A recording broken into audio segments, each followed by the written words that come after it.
Irmãos, nós estamos vendo o que vai acontecer na volta de Cristo. Eu queria, antes de terminar esse assunto, os eventos que vão tomar lugar na história quando Cristo voltar, antes de entrar nesse assunto e concluí-lo, eu gostaria de ir apresentando para os irmãos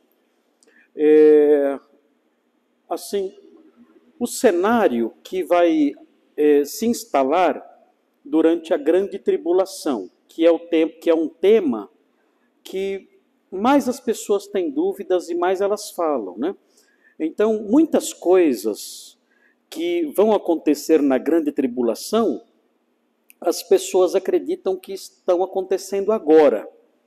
E por isso nós estamos então na grande tribulação e Jesus então está chegando e tudo mais, ou coisa assim. Nós não cremos que nós estamos na grande tribulação. Por quê? Porque nós entendemos que o livro do Apocalipse é um livro que trata desses eventos.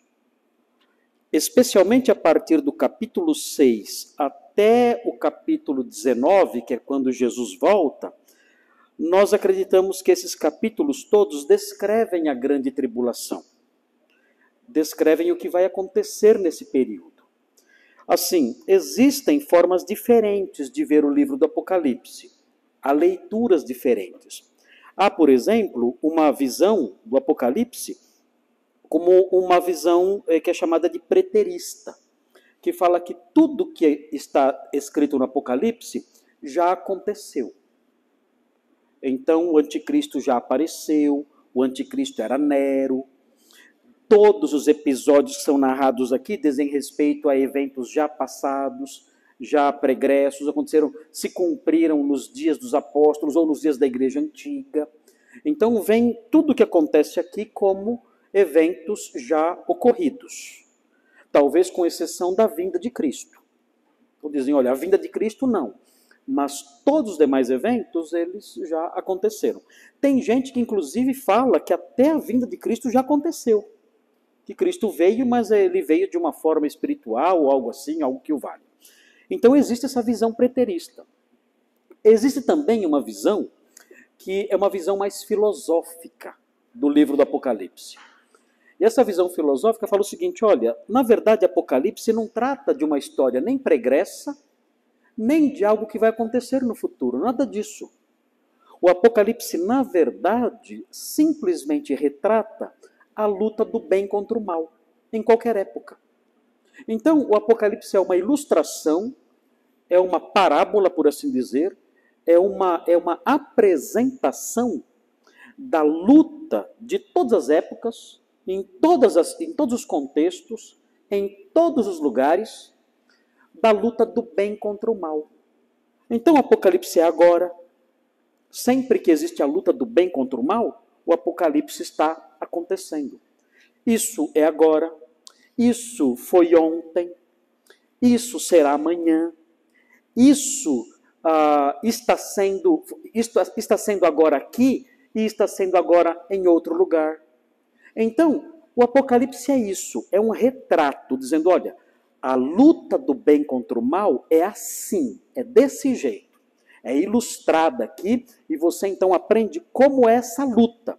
E essa luta um dia vai acabar. Mas onde quer que ela aconteça, ela é retratada de forma simbólica nessas narrativas, nessas ilustrações, nesses episódios que há no Apocalipse. Então não é um livro de história pregressa, nem de profecia futura. Não. É um livro que retrata uma realidade, a realidade da luta do bem contra o mal. Então existe essa visão também, uma visão mais conceitual, uma visão mais filosófica acerca da luta do bem contra o mal. E existe a visão profética, a visão futurística, que é a nossa visão.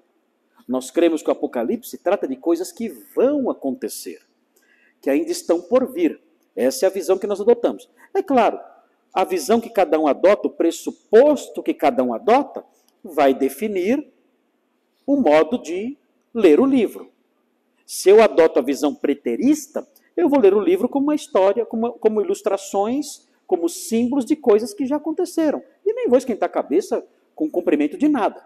Se eu vejo a visão mais conceitual, mais filosófica conceitual, então, nessa visão, eu vou traçar um paralelo do que acontece aqui com tudo que está acontecendo no Brasil e no mundo, hoje. E o que aconteceu no passado, acontecerá no futuro. E não vou me preocupar tanto com aspectos proféticos.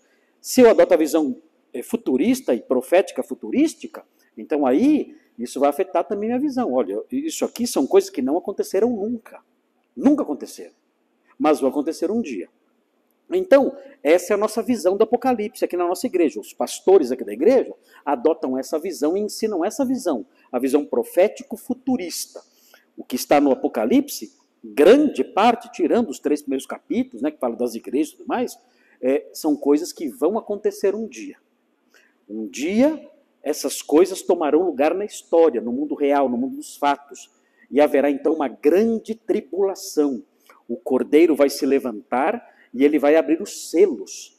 E quando ele abrir os selos, começará um novo período da história, como nunca houve antes. Então o Apocalipse é um retrato mais definido, mais detalhado do que Jesus falou em Mateus 24. Em Mateus 24, Jesus falou que antes da sua vinda haveria uma grande tribulação, qual nunca houve antes na história do mundo. Nós cremos então que Apocalipse, a partir do capítulo 6, dá detalhes dessa grande tribulação, que termina no capítulo 19, quando Jesus volta. Então, para eu saber como vai ser a grande tribulação, entendendo o livro do Apocalipse como um livro profético futurista, eu tenho que ler os capítulos 6 a 18. Então, lendo esses capítulos, eu vou aprender o que vai acontecer no futuro. Então, como esse tema está sempre aí em voga, eu quero apontar para vocês no Apocalipse o capítulo 6, para que vocês vejam aí alguns detalhes do que vai acontecer naqueles dias, segundo essa visão futurística, para que vocês vejam como realmente não se encaixa isso em nenhum momento da história, não se encaixa agora, em nenhum momento agora, e certamente é algo que está preparado para o amanhã. Então veja aí o que diz Apocalipse 6, fala assim: vi quando o Cordeiro abriu um dos 7 selos, e ouvi um dos 4 seres viventes dizendo, como se fosse voz de trovão, vem. Vi então, e eis um cavalo branco, e o seu cavaleiro com um arco, e foi-lhe dado uma coroa, e ele saiu vencendo e para vencer. Então aqui é a inauguração da tribulação. Segundo essa visão de que aqui a tribulação começa quando os selos são abertos, então, segundo essa visão, esse personagem que aparece aqui, de acordo com outras informações que temos no próprio livro, esse cavaleiro que aparece num cavalo branco é o anticristo, segundo essa visão. Então aparecerá um personagem no futuro. Esse personagem é um grande general, é um grande guerreiro, e esse grande guerreiro, ele tem poder político, ele tem uma coroa na cabeça, e ele tem sucesso. Ele vence. As suas campanhas militares e o seu governo é um governo de pleno sucesso. Então, notem, muitas pessoas dizem assim, não, esse cavaleiro que vem num cavalo branco não é o anticristo, é Jesus. É exatamente o oposto, é Jesus. Porque Jesus aparece no capítulo 19, aí num cavalo também, como um grande guerreiro. Então, o Apocalipse trata Jesus desse jeito. Então, não pode ser o anticristo aqui. Então, há um debate acerca disso. Aqueles que dizem, não, o Apocalipse, na verdade, ele não é uma história contínua, ele é um livro que trata de ciclos e de realidades que se repetem na narrativa aqui, a visão cíclica do Apocalipse, vão dizer isso, olha, aqui é Jesus. Nós discordamos disso. Nós dizemos, não, aqui o Apocalipse começou a contar uma história. É a história da tribulação. E o primeiro episódio que acontece na tribulação é o aparecimento de um grande guerreiro, de um grande político, que tem muito sucesso. Então, isso se harmoniza com essa figura. É um homem que está aí sentado num cavalo branco, e isso transmite a ideia, né, de que é um homem justo, quando não é, ele é um enganador, é um homem justo, um grande guerreiro, um grande general, e alguém que governa com sucesso pleno. Então, nós cremos que aqui começa a tribulação, com esse personagem. Agora vejam a sequência. Quando abriu o segundo selo, ouvi o segundo ser vivente dizendo, vem. E saiu outro cavalo, vermelho, e ao seu cavaleiro foi-lhe dado tirar a paz da terra, para que os homens se matassem uns aos outros. Também lhe foi dada uma grande espada. Então, o que acontece na tribulação aqui? Aqui, na tribulação, aparecendo o anticristo, inaugurando a tribulação, começa um período de desentendimento social como nunca aconteceu antes. Os homens começam a se matar entre si. É um grau de inimizade como nunca visto antes. As pessoas não vão se entender. Elas serão inimigas entre si. E o texto fala que isso vem de Deus. Deus vai levantar, Deus vai suscitar essa disposição terrível, assustadora e mortal. E os homens então vão se levantar uns contra os outros e vão se matar mutuamente. Essa é uma outra marca da tribulação. E isso é representado por esse cavalo vermelho. Veja o versículo 5. Quando abriu o terceiro selo, ouvi o terceiro ser vivente dizendo, vem.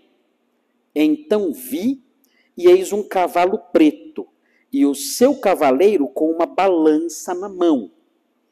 E ouvi uma como que voz no meio dos 4 seres viventes, dizendo, uma medida de trigo por 1 denário, 3 medidas de cevada por 1 denário, e não danifiquem o azeite e o vinho. O que significa isso aqui? Isso aqui é que nós não conhecemos, no nosso contexto, nós não conhecemos essas medidas, né? O que é uma medida de trigo? O que são 3 medidas de cevada?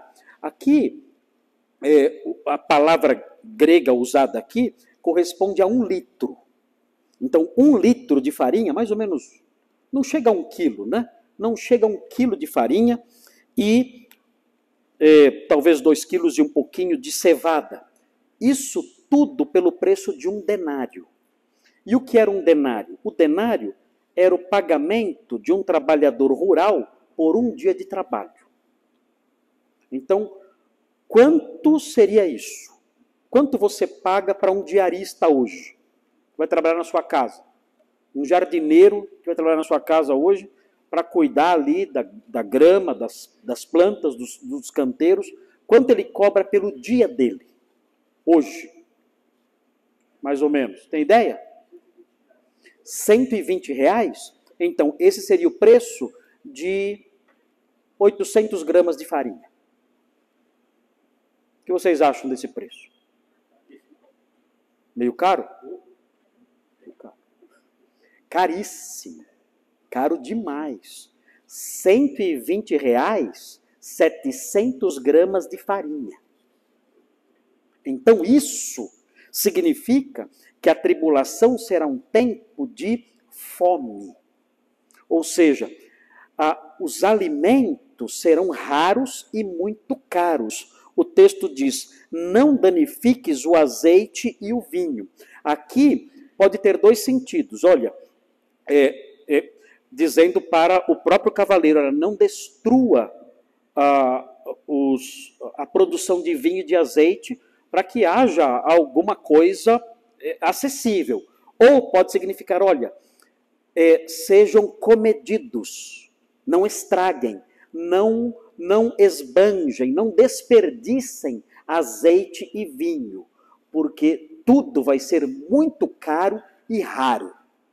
Então, esse terceiro selo, com esse terceiro cavaleiro, esse símbolo mostra que na tribulação haverá carência de alimentos. Tudo muito caro. Imagine 800, 700 gramas de farinha por R$ 120. É muito caro. Quanto vai custar, então, 1 quilo de carne? Imagine. Meu Deus.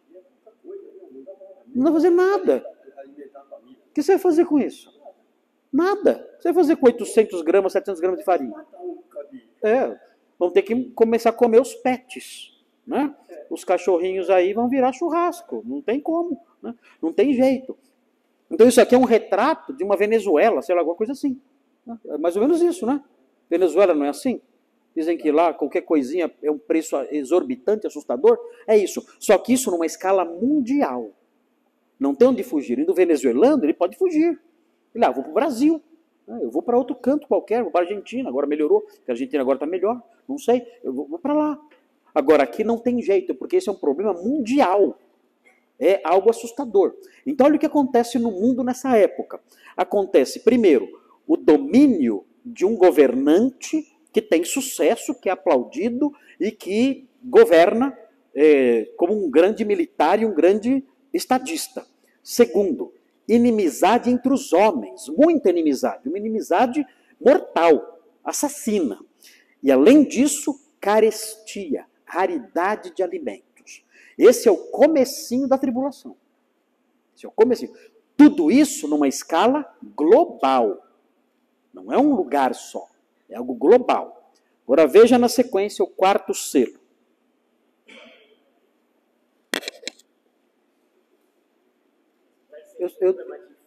Eu desliguei esse aqui está muito barulhento. É bom ligar o outro lá. Esse aqui está muito barulhento. Sobre o primeiro cavalo branco, Eu creio que sim também, porque é chamado, inclusive, em Isaías, a estrela da manhã. E falando sobre Lúcifer, né? Exatamente. Então, a gente não pode pensar no anticristo como alguém que parece o diabo. Não, ele é um príncipe que as pessoas vão admirá-lo, né? Admirá-lo e segui-lo e amá-lo. O anticristo será muito amado pelas pessoas, e seguido e admirado. Vamos ver agora o quarto selo. Quando o cordeiro abriu o quarto selo, ouvi a voz do quarto ser vivente dizendo: vem. Olhei, e eis um cavalo amarelo, e o seu cavaleiro sendo este chamado Morte. E o inferno estava seguindo. E foi-lhes dada autoridade sobre a quarta parte da terra para matar a espada, pela fome, com a mortandade e por meio das feras da terra. Olha isso. O que tem aqui agora? O que tem aqui agora na tribulação é mortandade. E mortandade pela espada, ou seja, pela guerra, pela fome, e já vimos essas duas coisas, já estão presentes aí nos cavaleiros anteriores. A mortandade aqui, talvez por pragas, doenças, epidemias, e por meio das feras da terra. Os animais vão atacar os homens. Já pensou? É assustador isso aqui. As feras vão começar a atacar as pessoas. E vai morrer nessa época a quarta parte da terra. O Brasil tem 200 milhões de habitantes, né? Então morreriam 50 milhões no Brasil. 50 milhões. Quantos habitantes tem no mundo todo? Alguém lembra? Eu vi certa vez e esqueci. Quantos? 8 milhões? 8 bilhões, né? Olha só o que seria então. Seriam 2 bilhões de pessoas mortas por epidemias, por guerras, doenças, por fome e por ataque de animais. Os animais atacando. Essa parte mais me dá medo. E você imagina, qualquer floresta aí, sai um macaco, te ataca para te matar. Sai um saruê, te ataca, te morde. Cobras, né? cobras, a gente pensa em leão, em tigre e onça, mas todos esses animais sendo animais selvagens, se tornando animais selvagens, atacando as pessoas.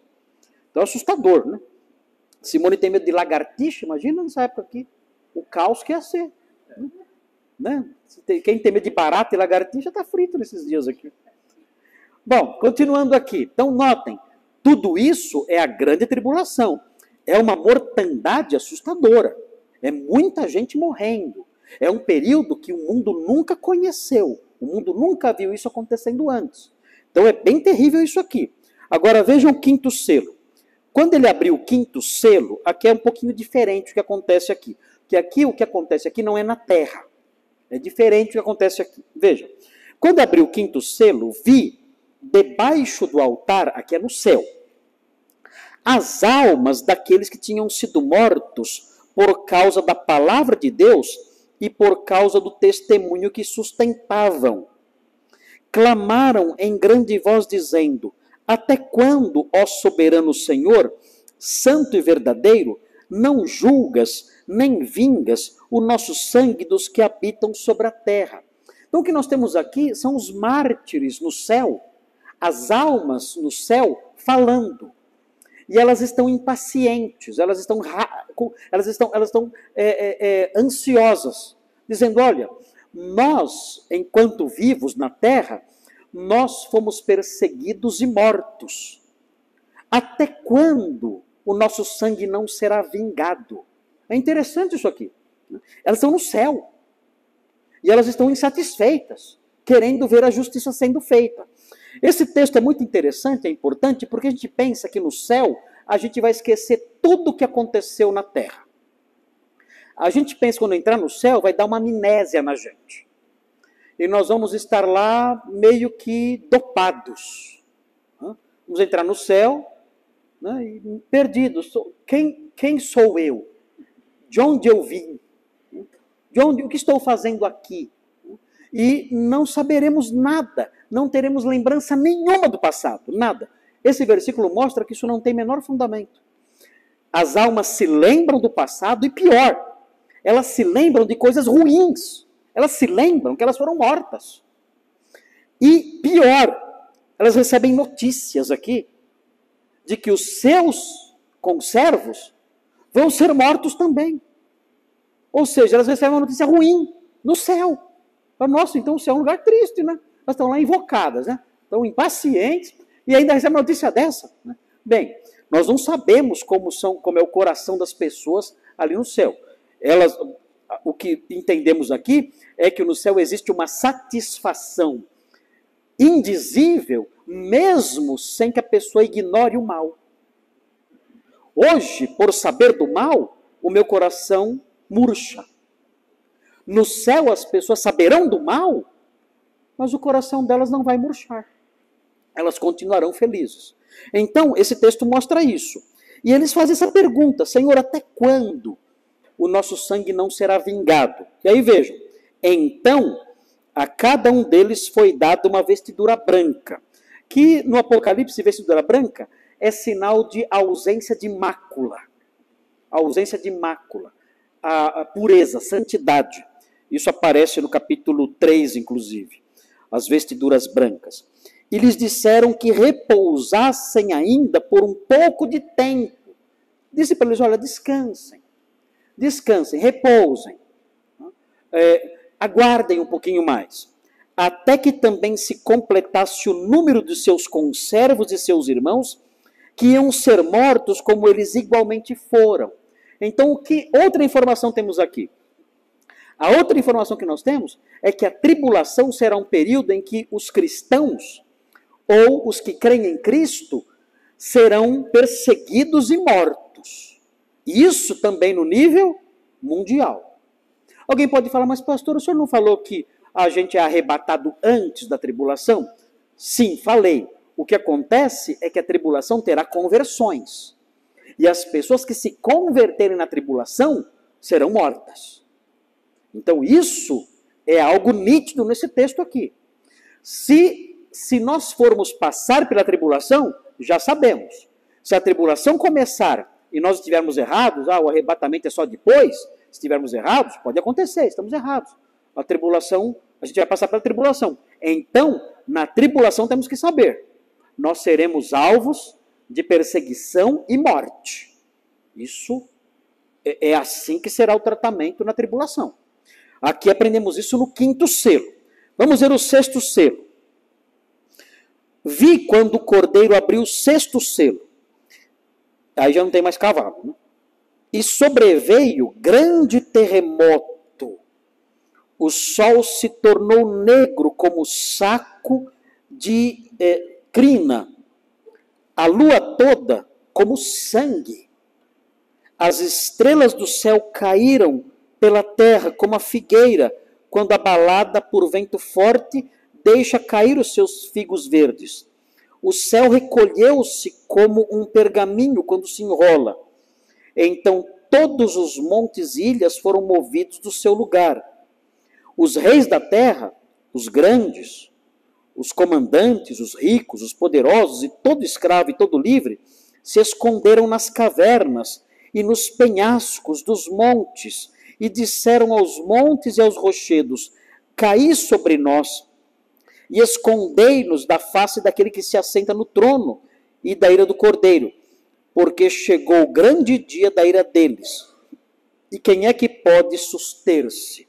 Então aqui uma outra característica da tribulação: grandes tragédias naturais, terremotos, escuridão, eclipses que vão influenciar em todo o mundo, influenciando inclusive as colheitas e o clima e tudo mais. É interessante que fala que os reis da terra, os grandes, os comandantes, os ricos, os poderosos, vão se esconder nas cavernas. Por quê? Certamente porque os terremotos terão destruído tudo. E onde você encontra melhor proteção se você não tem casa? Onde? Onde os homens do passado se escondiam quando não tinham suas casas, quando perdiam suas casas, ou quando não tinham casas construídas? Nas cavernas. Normal isso. Se você ficasse perdido numa ilha hoje, você iria procurar não uma árvore para morar, você ia procurar uma caverna, até você fazer a sua casa. Mas é interessante observar isso. Essas catástrofes naturais, terremotos e outras coisas, isso tudo vai atingir todo mundo. E os grandes e os poderosos ficarão sem seus palácios, suas mansões, e terão que se esconder em cavernas, nas rochas, nas fendas das rochas. Então, essa é a grande tribulação. Isso já aconteceu alguma vez no mundo? Não. Tudo isso, esse cenário todo assustador, já aconteceu em algum momento em escala mundial? Não. Essas coisas aconteceram, talvez, em alguns lugares, eventualmente por algum tempo. Mas, em escala global, isso nunca aconteceu. Então, essa é a grande tribulação. É isso que vai marcar esse período antes do advento do Senhor.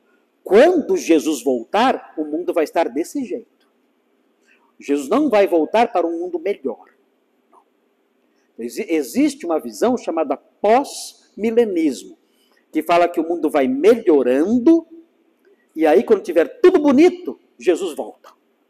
Estabelece seu reino num mundo maravilhoso. Essa visão não tem o menor fundamento na Escritura. Nada. É o contrário. Quando Jesus voltar, o mundo vai estar em frangalhos.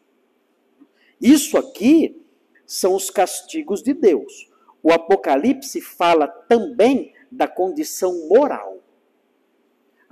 Se a condição física, política, natural vai estar caótica, a condição moral será ainda pior.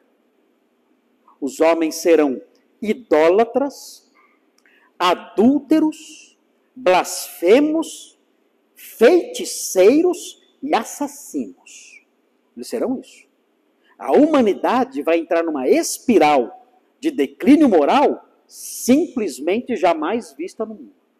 Eles serão adoradores do anticristo, serão idólatras, serão feiticeiros, serão imorais, eles vão praticar prostituição, isso numa escala assustadora. Eles serão assassinos, eles vão levantar os olhos para o céu e vão blasfemar contra Deus, serão blasfemos. Será algo simplesmente terrível a condição moral nesses dias aqui, como nunca visto antes. Além de perseguirem os crentes da época para matar. Vão fazer isso, vão matar os crentes da época. Então essa é a grande tribulação. Quando nós falamos sobre esse período, não é algo já visto na história. Se alguém falar, o anticristo já apareceu, já está em algum lugar aí. A grande tribulação já começou. Gente, é piada. Está chovendo muito, a parada inglesa encheu de água. É o final, é o sinal dos tempos. Não é não. Não é não.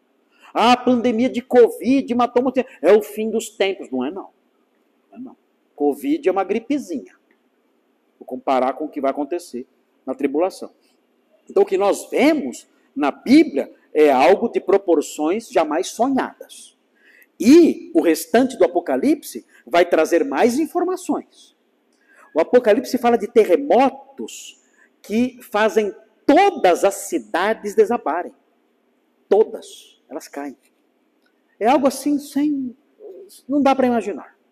Nem os piores filmes aí de catastróficos podem refletir o que vai acontecer nessa época. Ok? Muito bem. Bom, gente, rapidinho então, para nós terminarmos a parte da vinda de Cristo. A grande tribulação termina com o Senhor Jesus voltando então. Nós vamos então olhar isso agora, porque nós já vimos 4 episódios que vão acontecer quando Jesus voltar. Faltam 2. Então vamos ver os 2 agora e terminar essa parte. Aí na semana que vem, nós vamos aprender sobre o milênio. O que vai acontecer? Jesus voltou, estabeleceu o seu reino. Tá, como é que vai ser o milênio? Como vai ser o milênio? Qual vai ser o ambiente político do milênio? As pessoas farão o que no milênio? Como será a vida no milênio? Então nós vamos ver alguns textos bíblicos que mostram essas coisas para nós. O que vai acontecer. E o que vai acontecer depois do milênio?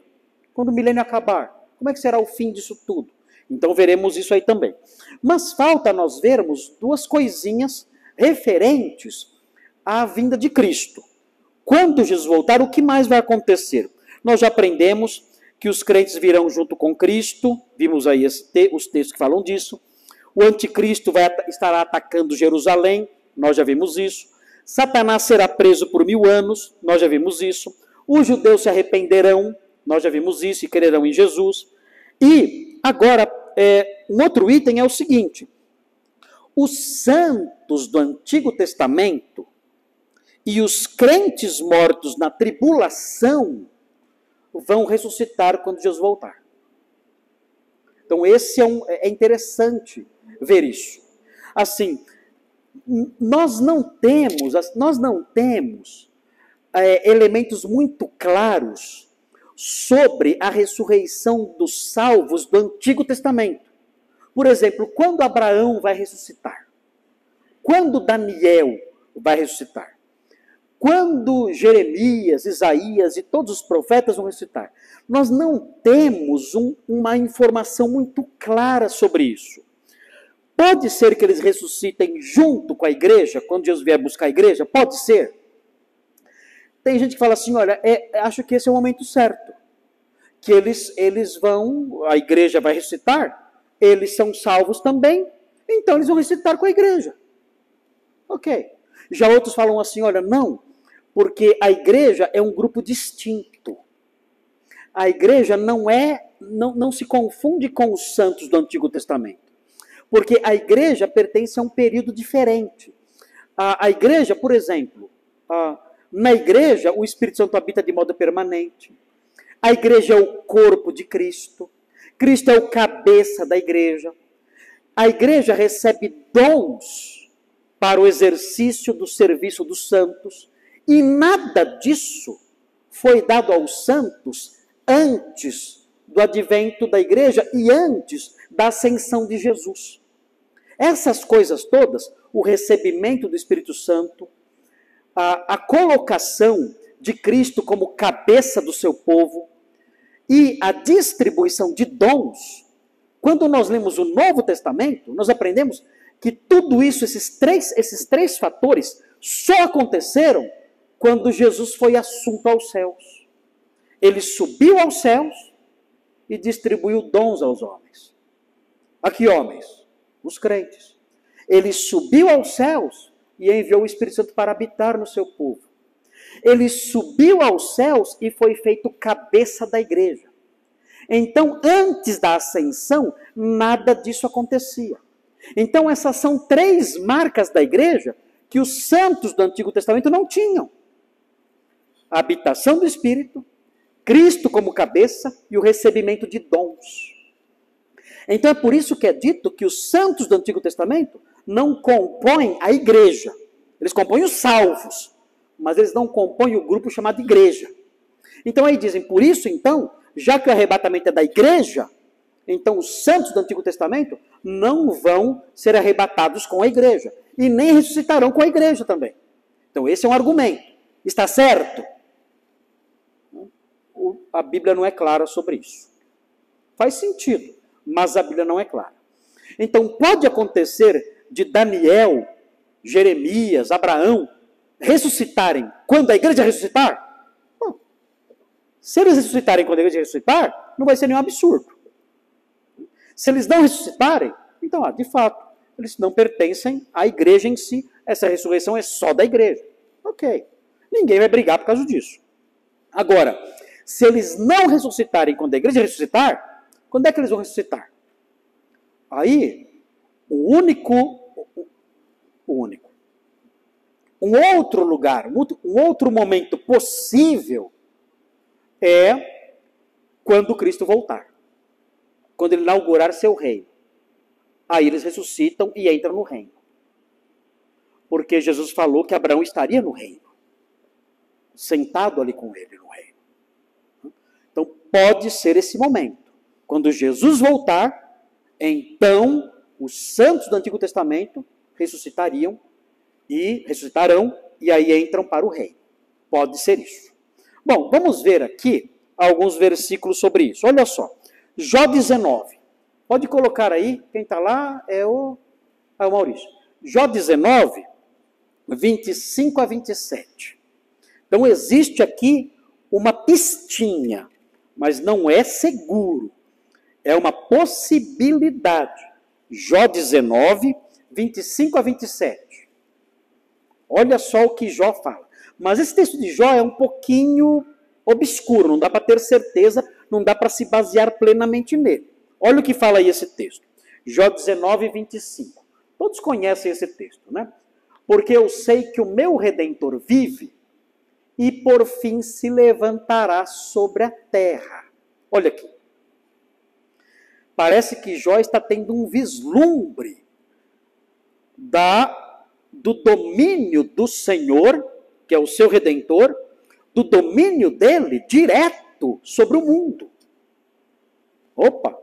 Se é isso, estamos falando aqui do quê? Do reino.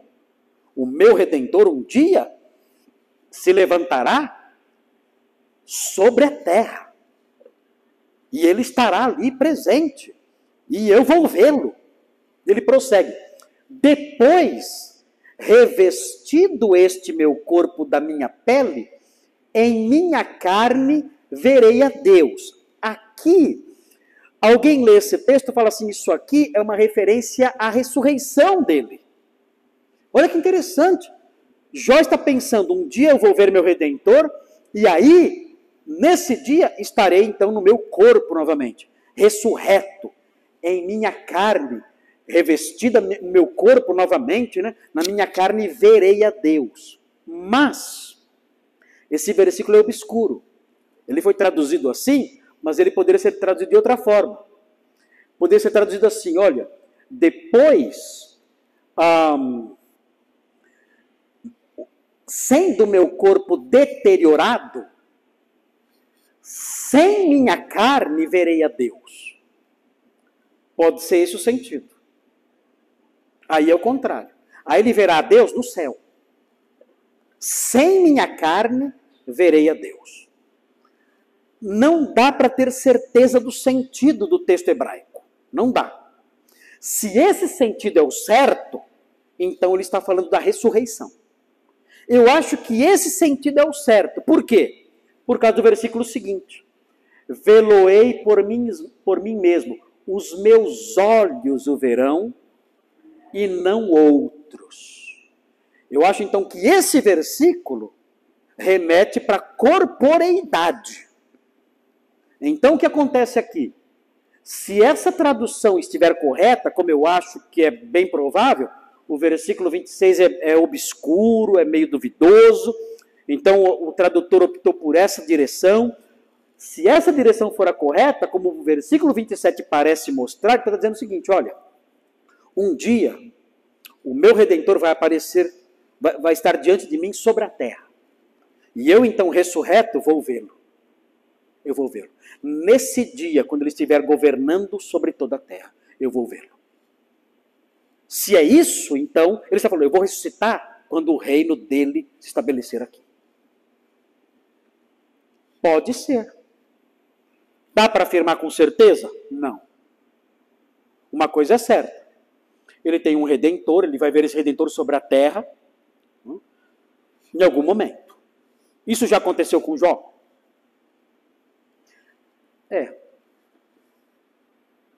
Os meus olhos o verão. Difícil. Eu acho que aqui a ênfase é na corporeidade dele. Eu vou vê-lo estando em carne e osso. Eu vou vê-lo. E ele estará na terra. E eu vou vê-lo. Então aí seria uma alusão ao reino e à ressurreição que acontecerá naquele dia. Pode ser. Olha outro texto, Isaías 26, 19. Já aqui fala só da ressurreição, mas não fala de quando vai acontecer. Porque Isaías 26 mistura muitos assuntos.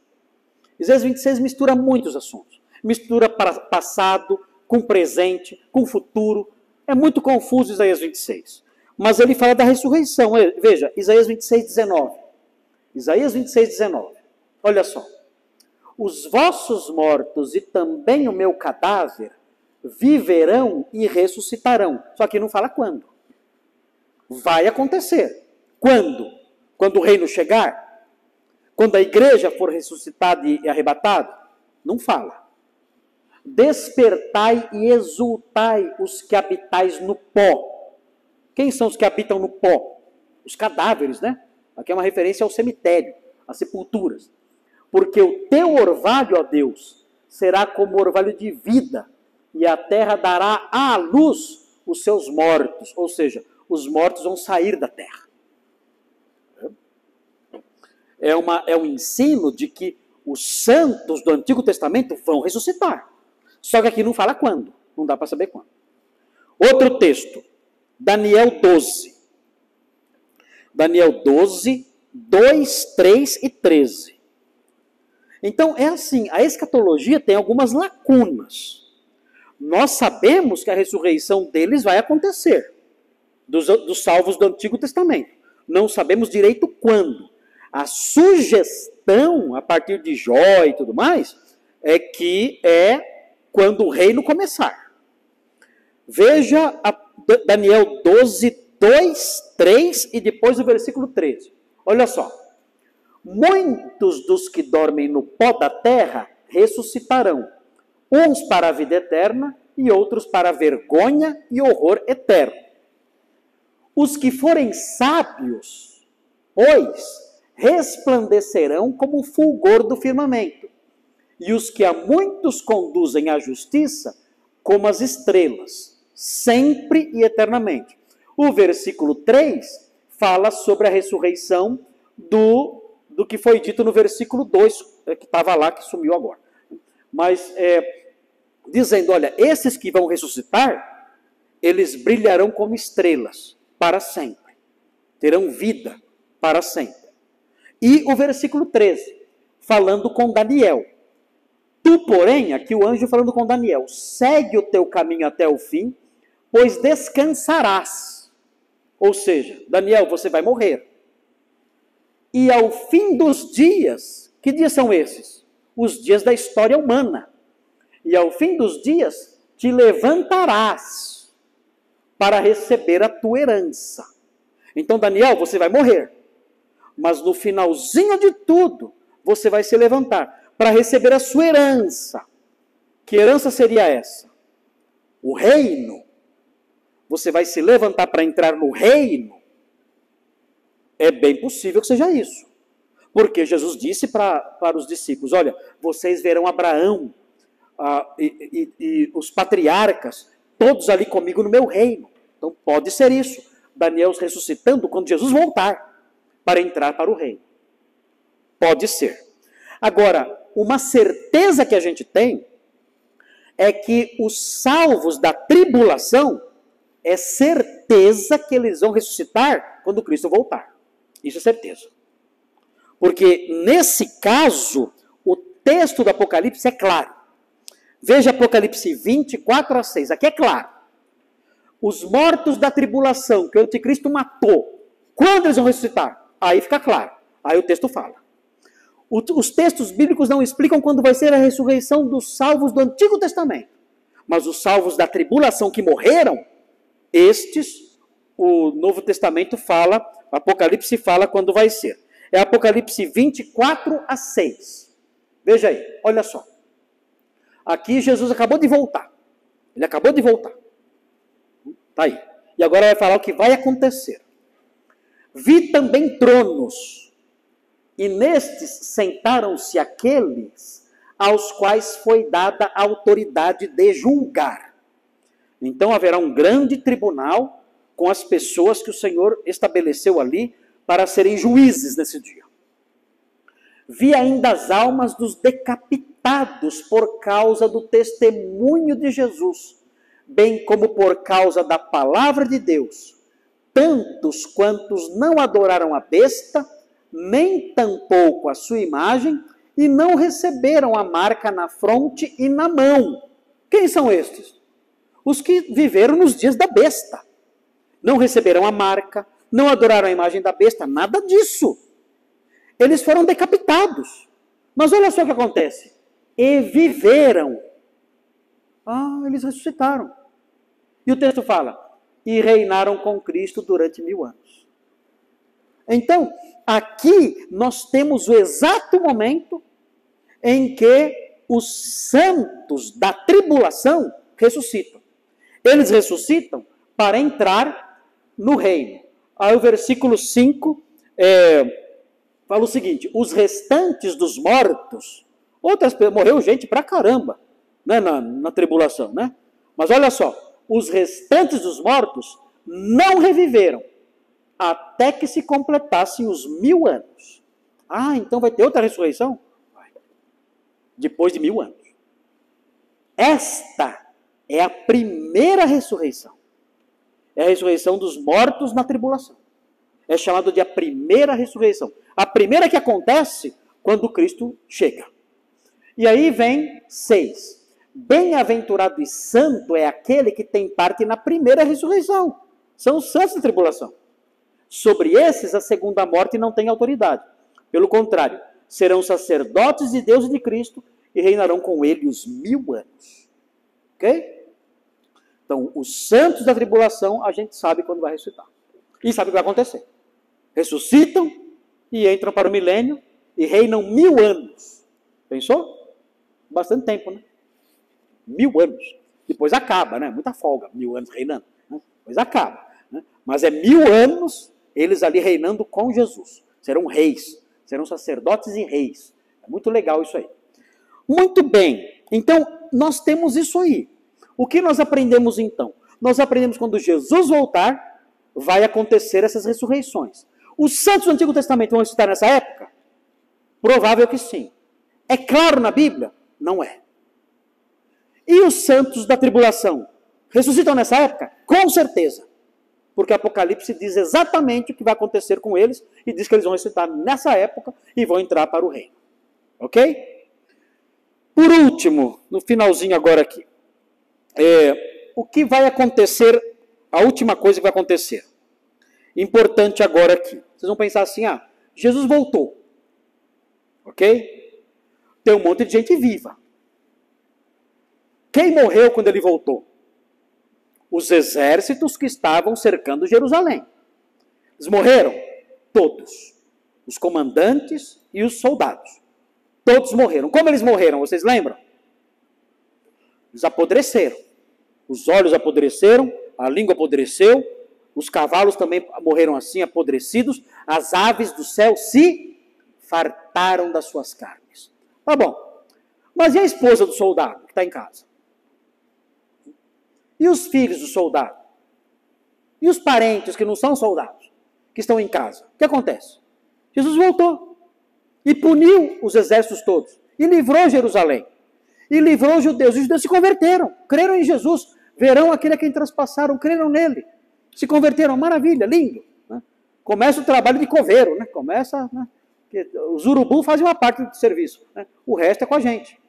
Ok, mas e os outros? Vai estar sendo incrédulo. A Bíblia não fala quando olharem e virem ele chegando, vão se lamentar? Não. O apóstolo Paulo disse que a coroa da justiça está guardada para todos aqueles que amam a sua vida.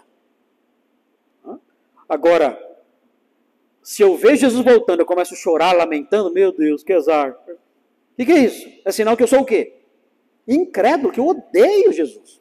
Eu não quero que ele volte. Eu quero que o anticristo continue reinando, não ele. E a Bíblia fala que as nações, os povos, vão se lamentar quando virem o sinal do Filho do Homem. E é para lamentar mesmo, é para chorar mesmo. Porque o que vai acontecer com as nações todas é algo aterrador. Os exércitos serão mortos lá em Jerusalém. E as demais pessoas? O que vai acontecer com elas? É o que Jesus explica em Mateus 24. Olha o que acontece então. Mateus 24, 30 e 31. Veja o que vai acontecer rapidinho, falta só 2 minutinhos, vamos ver logo isso aqui. Mateus 24, 30 e 31. O 36 a 41 não vou ler agora não, mas o 24, 30 e 31 a gente vai ver. 24, 30 e 31. Então aparecerá no céu o sinal do Filho do Homem. Todos os povos da terra se lamentarão. Olha que tristeza. Um dia triste. Jesus está voltando. Olha que dia triste. Para nós é uma festa. Nossa, eu vou estar... Se o pós-tribulacionismo for certo, for correto, e eu passar pela tribulação e sobreviver, meu Deus. Quando eu ver o sinal dele chegando, eu vou fazer uma festa. Vou encomendar um bolo da Gi. Ô, Gi, faz um bolo correndo aí. Porque eu quero comemorar. Nossa, eu vou chamar os irmãos no WhatsApp. Irmãos, todos na igreja. Festa na igreja. Churrasco com bolo. Festa geral. De graça. Nem se preocupe mais em pagar nada. Acabou. É só alegria. Mas o mundo não. O mundo todo chorando. Isso se o pós-tribulacionista estiver certo. Se o pós-tribulacionista estiver certo e a tribulação começar agora, então já sei. Daqui a pouco Jesus volta.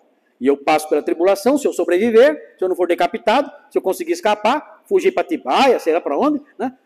Escapar. Quando eu vê-lo voltando, vai ser uma festa para mim e para todos nós. Mas o mundo todo não. O mundo todo vai chorar, desesperado, dizendo, olha, não volte, Senhor. Eles vão... a própria besta, o próprio anticristo vai querer guerrear contra ele. Imagine, ele atirando contra Jesus. Que piada, né? Metendo bala lá. Pode atirar à vontade, né? Eu já morri uma vez, não morro mais. Aí veja, se lamentarão e verão o Filho do Homem vindo sobre as nuvens do céu com poder e muita glória, porque ele desce com um grande exército. É algo fantástico essa visão aqui. Agora veja o que acontece assim que ele chega. Veja o capítulo 25.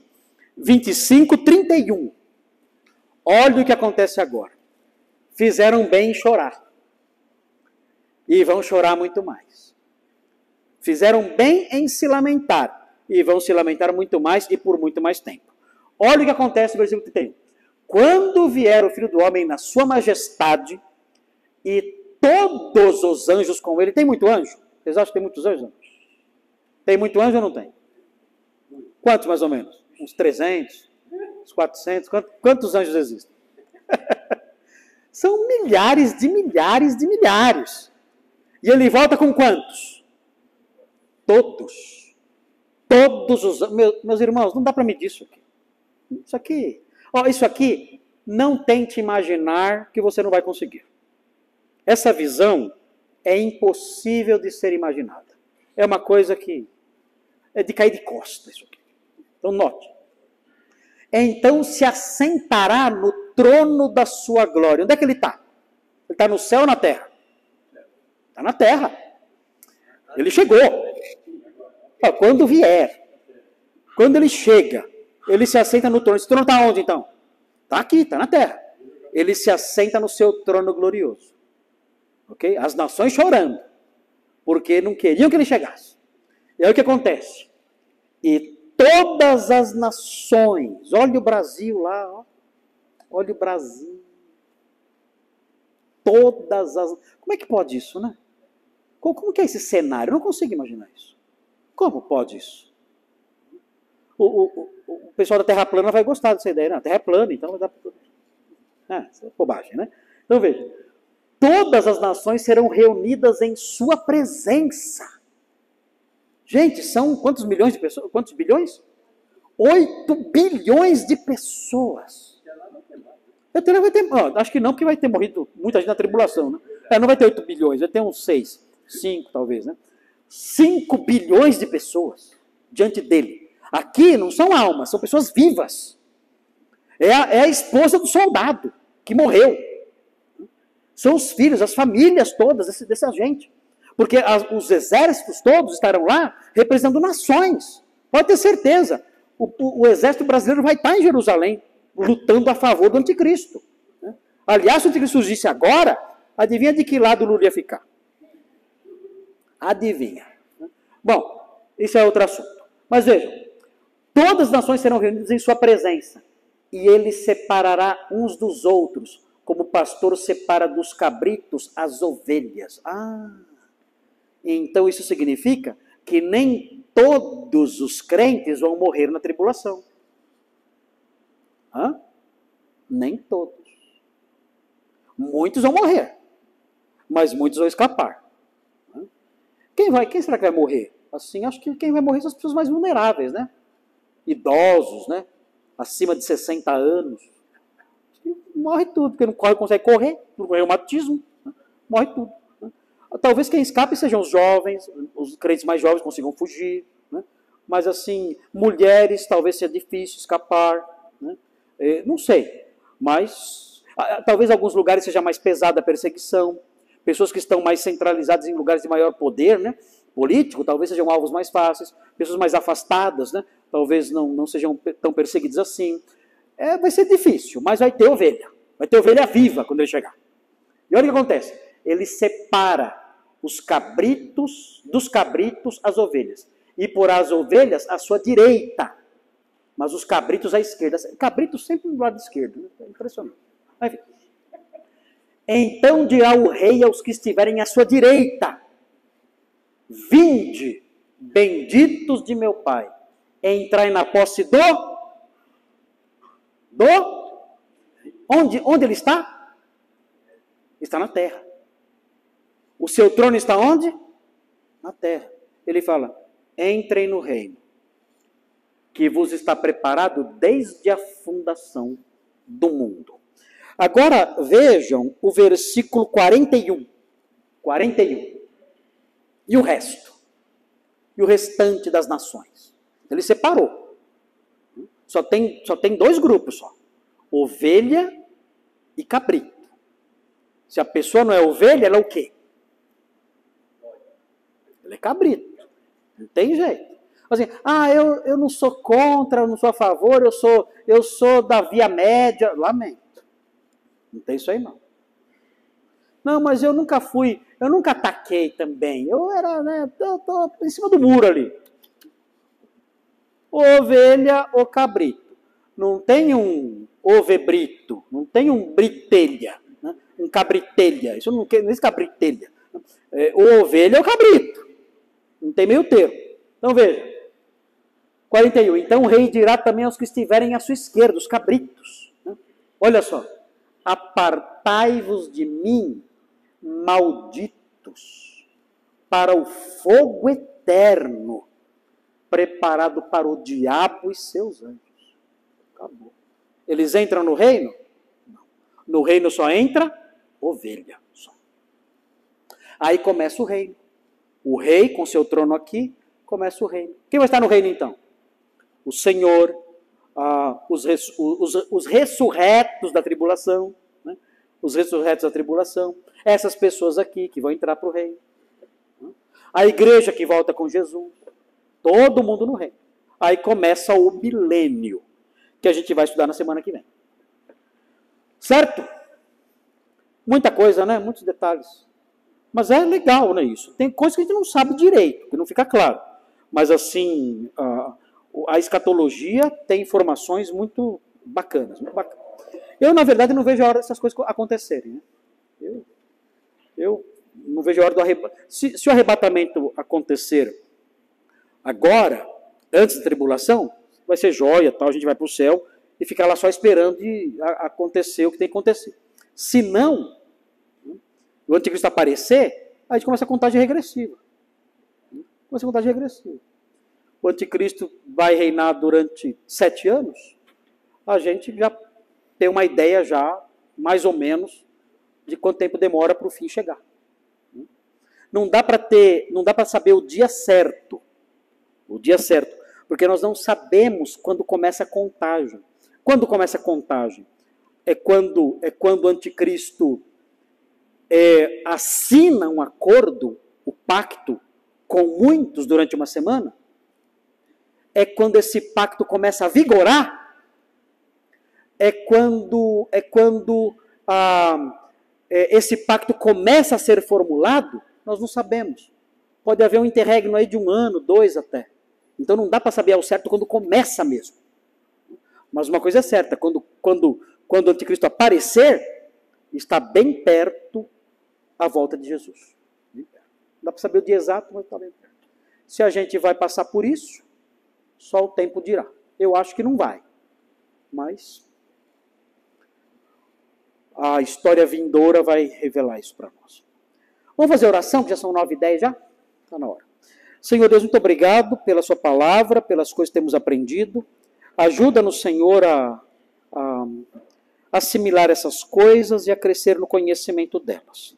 Que essas coisas sirvam não somente para alimentar a nossa curiosidade, mas que essas coisas sirvam para fortalecer a nossa esperança, para que amemos a sua vinda profundamente, quando o Senhor, enfim, dará cabo do mal e estabelecerá o seu reino de justiça e paz sobre todo o universo. Nós aguardamos esse dia ansiosos e pedimos que seja depressa a sua vinda. E fazemos esse pedido em nome de Jesus. Amém.